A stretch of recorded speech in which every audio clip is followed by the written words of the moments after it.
James Carville, hello. Thank you so much for joining me in 1010 Wins. How are you doing?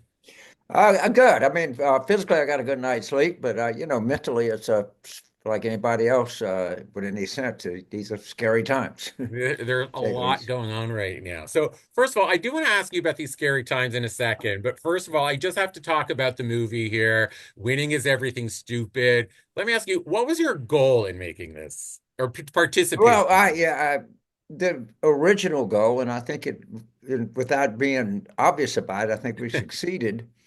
Susan McHugh, executive producer, this was post-pandemic, beginning of pandemic, said that she saw the war room when she was a sophomore at Rutgers, and became so inspired by it that she got into politics. And at 30 years old, she was chief of staff to Senator Harry Reid, was the youngest female chief of staff, I think still is in the history of the Mhm. United States Senate. And she wanted to make a follow-up because she wanted, like a lot of people, particularly on the Democratic side, people need to know that this is not a business, is not a hair shirt. It's not just rotten people. It's other people just like you Mhm. with pretty normal, I say normal, I hate the word normal because it means it's something else that you're not as abnormal, but with pretty pedestrian roots, I would say. All right. It is a place to succeed and make an impact and have a good time while you're doing it. I mean, I hope the film captured that we weren't all going around in hair shirts, Mhm. like being miserable if we were working in politics. We were happy about Yeah, no, I definitely think that was, conveyed in the film that there, you guys are definitely, a fun bunch of guys and gals, and it's not it. just this boring and politics and, talking head types you see on, the Yeah. networks. But, and I think a little bit of what we just spoke about before, what was interesting about this film is that it actually revealed a lot about your personal life, or really, the James we don't see, right? A Right. lot more than I thought. We saw we learned a lot about your relationship with your mom, what made your mom tick. And obviously, we know your wife, Mary, but we learned a lot about the relationship between the two of you and what she thinks about you and how Right. what she thinks sort of operating alongside you or sometimes in the shadow of you. Was that something that going into this that you thought would happen, or you were like, oh, don't I worry right. about it? I so Matt Turnhout, the director, said there's two people I have to get to make this movie and what I want it to be. One is President Clinton, and the other one is Mary. And I Yeah. said, I can get you President Clinton, but I can't. And I never thought that Mary would cooperate, but Matt took her to dinner, and they bonded, believe it or not, over Gore Vidal, Yeah. who I think Matt actually worked with or maybe worked for at some earlier time in his career, and Mary had written all of his books. And he was actually the one that, she's never opened up like that with me sometimes. I'll Mhm. be honest with you. And I think she took what would have been, a good film and made it into a really good film. And then why do you And, think she decided, or was it just natural, to be a little bit more open about everything? a good interviewer can draw things out of people. Yeah. And I didn't realize this, but Matt told me he had 6 hours. And the cameraman didn't have a tripod. Mhm. And the guy had to hold that camera and hold it steady for 6 hours, Wow. but he couldn't stop because, sometimes I've noticed this myself when you're being interviewed by somebody who's really kind of probing and they get your trust and they'll ask you something that you would have never thought to answer publicly. And all of a sudden, it's like you're spilling your beans. Yeah. And So I some, think that I don't think anybody could have gotten married to say that other than Matt. right. And then what did Mary think afterwards, after she saw winning is everything stupid? Was she like putting her hands in her head, being like, oh my God, I can't believe I Ah, said all of this? well, the one thing to remember, the first time that Mary and I saw the film was at Telluride. So it Uh-huh. already made. So we didn't have any, we didn't, we both believe you have somebody creative that you trust, get Yeah. out of the way and let them do their job. And if she liked it, I mean, I'll be, she, and she would, she looked smart and she looks good. And Hmm. else she has nothing. And I think she understood that, yes. And then what did you, so now looking at the politics that's sort of, illustrated in the movie and the whole political machine and how it happens.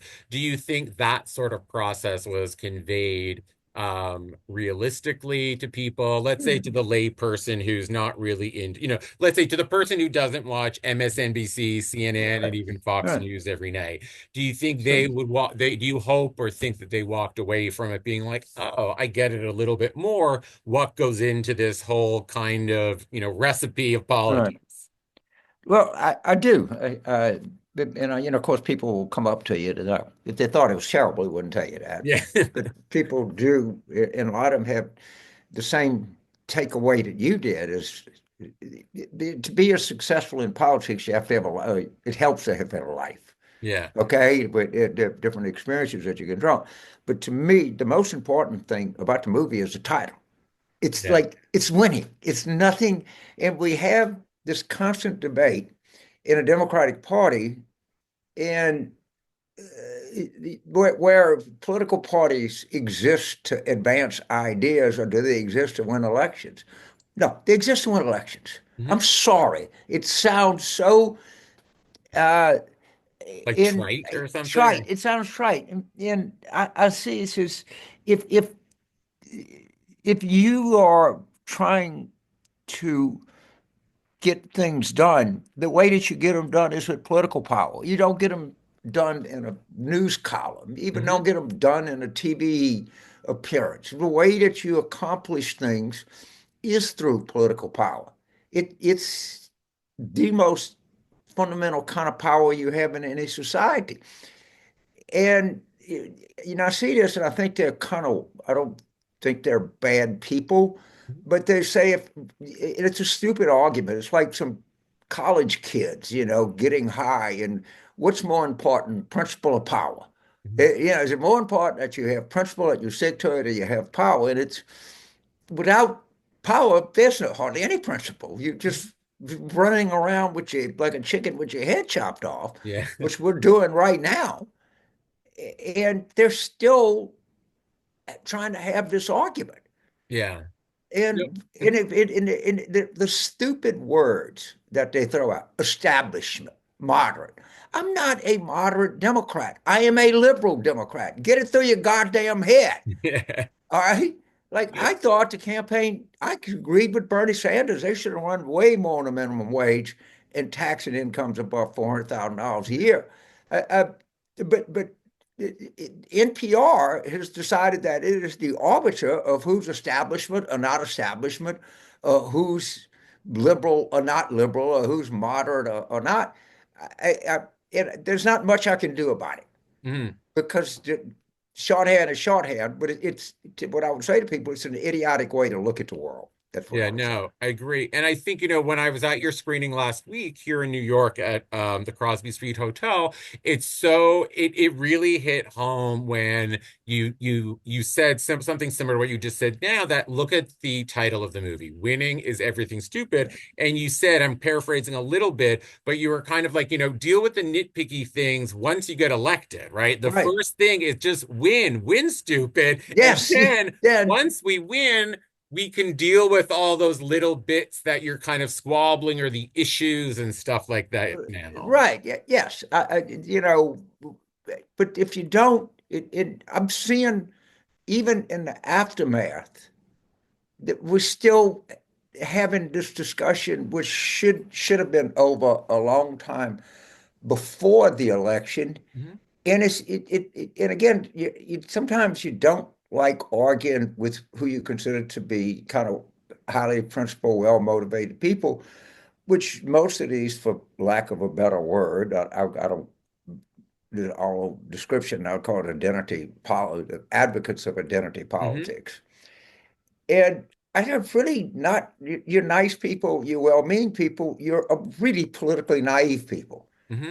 And you have to come to understand that if you want to advance the things that you purportedly care about. You can't do it by being naive and we're just going to change dictionaries and the whole world's going to change with us. And how stupid can you be? Hmm. And then, what about, in talking about sort of old discussions or discussions we already could have had, there's still some kind of a narrative out there with obviously Democrats and Democrats on the so-called left who are, and I still hear this from people who are still, not over the election. Very common narrative of this is, quote, the end of democracy. I've heard from, many people that are like, oh, there's never going to be another election. Don't even look at, and it's almost like Um, hyperbole. It sounds so crazy. And then that's what the, right-wing media, so to speak, like calls, Trump derangement syndrome. And I'm Well, sure you've heard that. I have Trump derangement syndrome. I'm very Okay. proud. It's a disease that I very proudly have. I don't want to get rid of it. I can't stand it. Okay. Okay. I don't think, in my own opinion, he's not loyal to the United States, to anything that it stands for, or anything that the United States is about. And the people that say this may be the end may be right, but I'm going to plan like there is another election. Hmm. Okay, and then I'll let the chin scratchers and the pensive, smart, deep people think about this. But this is a point I really want to make about the future of the Democratic Party, particularly if there is another election. I am wildly optimistic. And you say, come on, how could you be optimistic and be a Democrat? We lost all seven swing states. We lost the Senate. We didn't get the House back. The federal judiciary is controlled by right wingers. So, what is the best way to determine the strength of a political party? I would tell you that its real strength lies in its prospective candidate and the members of the party that are likely to take a leadership, a more visible role. I have never in my life, and unfortunately I'm 80, seen political talent that exists at the level that the current Democratic Party has. And that was so much behind my drive for Biden to get out early and have an open process where people could see all of these 350 hitters we have in AAA ball. Hmm. And if you want to do one little research project I would assign, you can do it on Wikipedia. Look up the 2025 New Jersey gubernatorial race Hmm. and look at the Democrats who are running. I mean, they're stunningly competent people Hmm. with real resumes in one state, in one party. All right, just look it up, and then you tell me that this is a political party that doesn't have a future. No, Hmm. it does, and it has one. We got to get these people out there, and Hmm. we got, I hope that we have like a mini convention, invite prospective 2028 candidates to speak in 2026 so Democrats can see what I'm talking about. And I then mean, do you think some of the voices that were on, the so-called squad and those voices, do you think that had anything to do with turning some people off towards yeah, Democrats or no? yeah, well, of course, this is the identity apologists Yeah. say after the election, well, it really didn't matter because Democrats didn't run on this. Yeah. Well, you know what? We didn't run on it, but they did. Yeah. Okay. See, in politics, both sides play. If you're a comedian and you tell a bad joke, you just throw it away. Who gives a shit? No one. Yeah. But you come up, and there was a study done by an analytical firm. I think they kind of lean Democratic, but Blueprint. Hmm. And of the late breaking voters, 78% thought we wanted to defund the police. Hmm. All right. I know we didn't, but we did say that. And Yes. that became the mantra. Okay. We did try to use the word Latinx. We Hmm. just did, Hmm. although no one else used it with us. Yes. All Yes. right. So, they say, well, we didn't run. No, you didn't run on it because you saw how damaging that was to the entire brand. And it's still damaging. And I said, it'll take one more cycle to wash this stench out of our clothes. But it was a Hmm. stench that stuck with us. And it's ridiculous to say that it didn't hurt the party brand. It did. Hmm. It's evidenced by the fact that none of you talk like that anymore. Yeah. I know. And then let me see, what do you think Biden's legacy will be? And slight point, do you think his legacy has changed in the Uh, last couple months by pulling out of the or getting out of the race and or Hunter's pardon. And actually, Right. the day that I saw the screening, that was the day of the pardon. So I know you did address it. So the Right, right. focus is really more on Biden's legacy. Okay. So Joe Biden has had maybe as distinguished a career in politics as anybody in my lifetime. I mean, let's review it. He was elected in the United States Senate when he was 30 years old. Yeah. He was chairman of the Judiciary. I think at one time he was chairman of Foreign Affairs, but about I think he became he was vice president of the United States. All right. He had a real life. He lost family members, wives, children, anything you can imagine. Hmm. He is an honest man. He is literally one of the most tolerant, people I know, and he had a great legacy. Unfortunately, very unfortunately, he's the most tragic figure in politics in my lifetime because he will be forever, not forever, but for a long time, he will viewed as the guy who was so selfish he wouldn't give up power and cost not only his political party the presidency, but a a person on the level of Donald Trump to be president. And I don't think he's going to escape that for a long time to come. I really don't. Hmm. And I think the party engaged in extreme cowardness that they let this go on. Hmm. If he would have gotten out in the summer of 2023, we'd have gotten 54% of the vote. Yeah. We'd had so much talent. And I don't have, in defense of the vice presidents, her campaign is not doing themselves any good on this post election tour, but Yeah. they didn't have a lot of choices. I mean, they got you taking the keys. This is the car. You keep the entire campaign staff. You keep the entire headquarters. You keep the furniture. You keep everything. And there weren't even Harris people. There were Yeah. Biden people.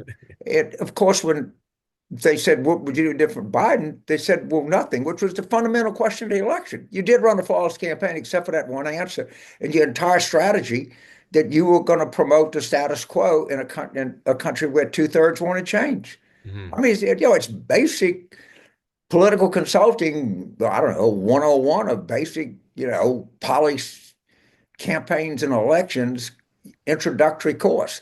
If the people want change, give them change. Yeah. That it can't be any simpler than that. And a different Democrat would have not been the default status quo candidate.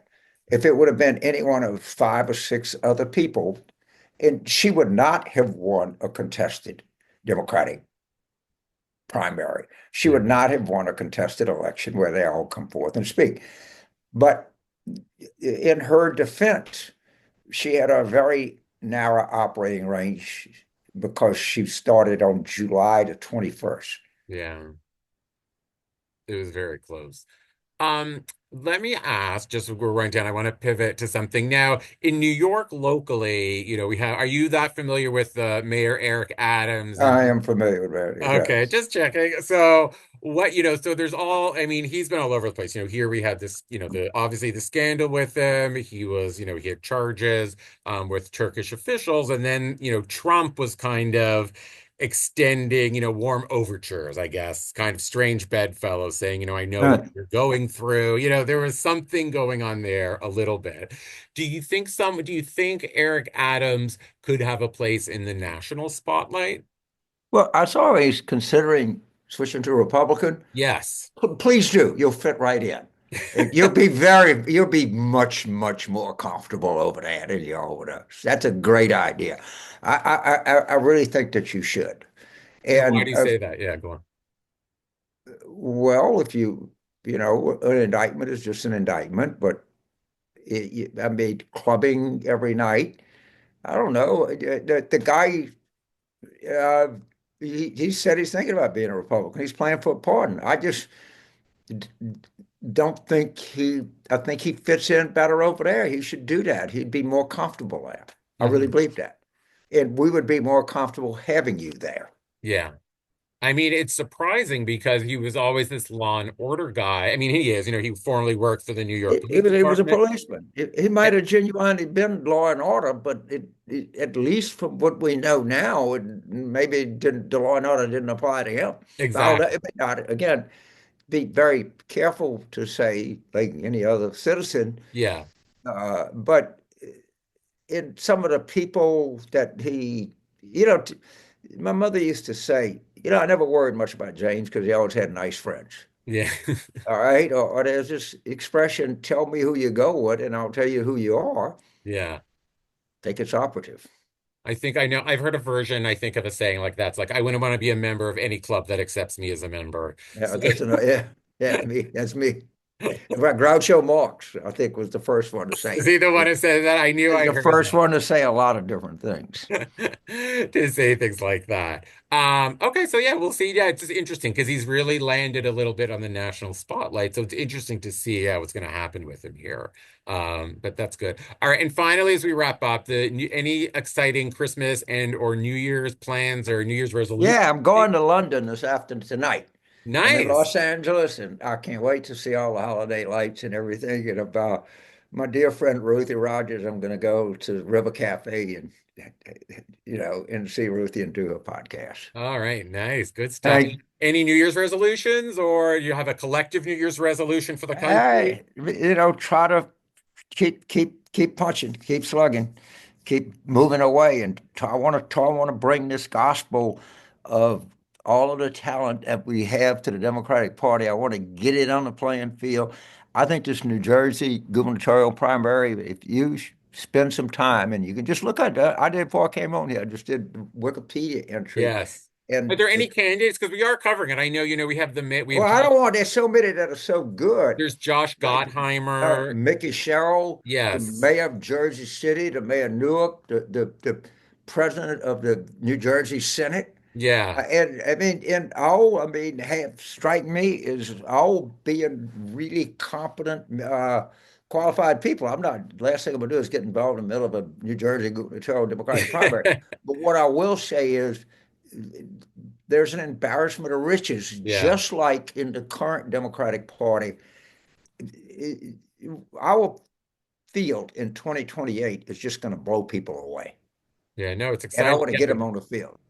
Yeah. So No, I'm contrarian. I'm actually, if we can get to 2028, now yeah. that is not my end of the business, Yeah. okay? But if we get there, we're going to kick ass. I'm telling you right now.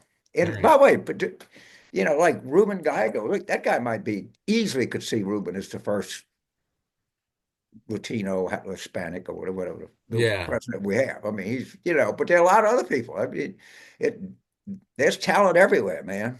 Yeah, no, I agree. And I think New Jersey, which we cover New Jersey obviously a lot here since we know the New York radio station, there's just been yeah, lots of incredible talent. All right. So the next Right. time around we'll New Thank Jersey. you. So as a Democrat, we're psyched for New Jersey, the Democrats for New York. Right. As a Right. Democrat, you can have the Republicans Hey, can just we go got Adam. Abigail Spanberg in Virginia, so I hope she does well. There's a Okay, lot of good y'all stuff. want me to leave it up and make sure you got my file?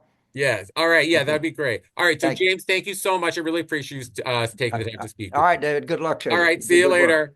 Take care.